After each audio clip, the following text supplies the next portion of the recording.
Bonjour chers parents, je suis Dominique Enyama, pédiatre à Douala au Cameroun. Je vais vous parler aujourd'hui de la fièvre chez l'enfant.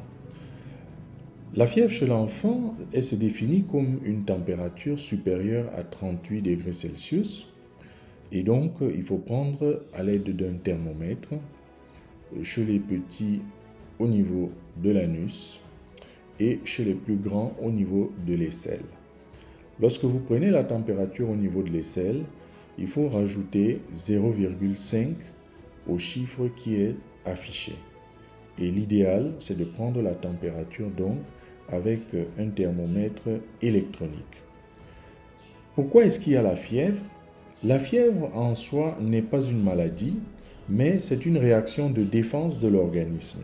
Le cerveau du bébé va élever activement la température corporelle pour aider le système immunitaire à combattre des agents pathogènes.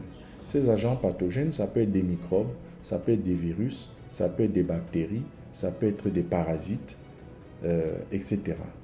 Mais la fièvre en elle-même, ce n'est pas une maladie. Et la fièvre va donc créer un environnement moins favorable à la survie de ces micro-organismes-là. Alors, ce qu'il faut savoir également, c'est que chez l'enfant, dans 90% des cas, dans la plupart des cas, la fièvre est, n'est-ce pas, banale, due à des causes le plus souvent virales. Mais dans 10% des cas quand même, il pourra s'agir d'une affection qui est grave. Et donc, principalement, la fièvre chez l'enfant va être due à des infections virales, c'est-à-dire dues à des virus. Donc, ça va être les rhumes, ce qu'on appelle en jargon médical les gastro-entérites, c'est-à-dire les diarrhées, les bronchiolites, une infection donc des poumons par un virus. Alors, mais les signes qu'un enfant, malgré la fièvre, reste en bonne santé seront que l'enfant peut toujours jouer, l'enfant peut toujours boire et manger normalement et l'enfant sourit quand même, il continue de bien réagir avec vous. Par contre, dans 10% des cas, les causes de fièvre pourront être graves et à ce moment-là, il va falloir évidemment conduire l'enfant rapidement à l'hôpital. Ces causes graves, ça peut être des méningites, des infections urinaires graves ou bien encore des infections pulmonaires graves qu'on appelle les pneumonies. Mais le signe qui va vous alerter principalement sera la détérioration de l'état général de l'enfant et ça va être le signe le plus important à surveiller. Lorsque vous regardez, il faut savoir qu'il y a un certain nombre de situations dans lesquelles il va falloir consulter immédiatement. C'est si l'enfant a moins de 3 mois, chez le nourrisson de moins de 3 mois qui fait de la fièvre, n'attendez pas, il faut l'amener immédiatement à l'hôpital parce qu'à cet âge-là, ils sont encore très fragiles. S'il y a des convulsions, si l'enfant a des difficultés à respirer, si l'enfant a une modification dans son comportement, il ne répond plus très bien, il ne réagit plus, il dort beaucoup, il est difficile à réveiller, etc.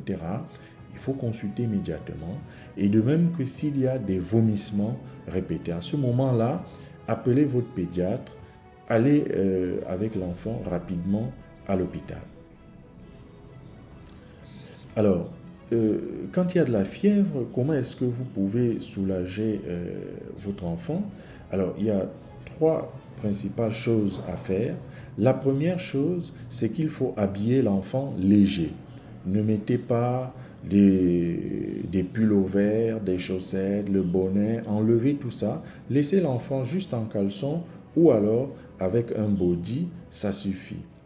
La deuxième chose, c'est que l'enfant qui fait de la fièvre, il faut lui proposer à boire régulièrement. Ça peut être de l'eau, ça peut être le sein si l'enfant est encore allaité, mais en tout cas, il faut le faire boire régulièrement parce que l'un des risques de la fièvre, c'est la déshydratation.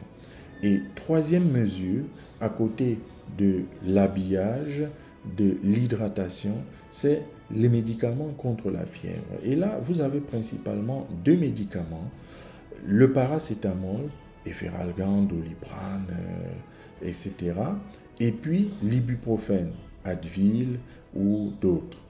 Et il faut donc respecter la dose en fonction du poids et voilà, observer l'enfant, comment est son état général.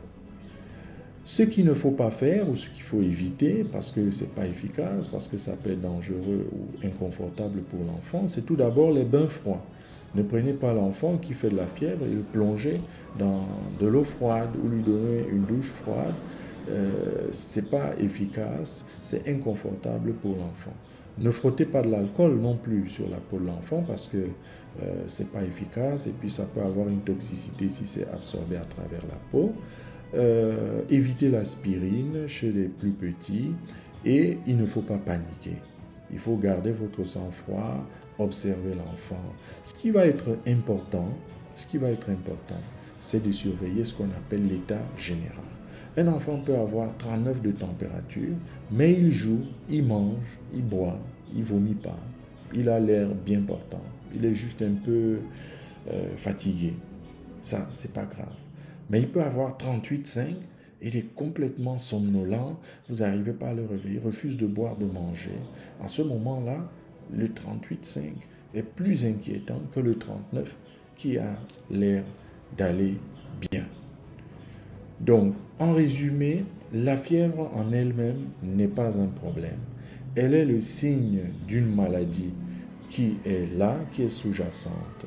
Dans la plupart des cas, chez les enfants, ça va être des affections virales, banales, qui vont passer, n'est-ce pas, avec les quelques consignes qu'on vous a données tout à l'heure, c'est-à-dire ne pas l'habiller trop chaud, l'habiller léger, lui donner à boire régulièrement, donc hydrater régulièrement, et puis enfin donner un médicament pour baisser la température et surveiller son état général. Voilà. Merci d'avoir écouté, chers parents. Je suis Dr Enyama, pédiatre à Douala, et c'est avec plaisir que je vous retrouve dans mes prochaines vidéos. À bientôt.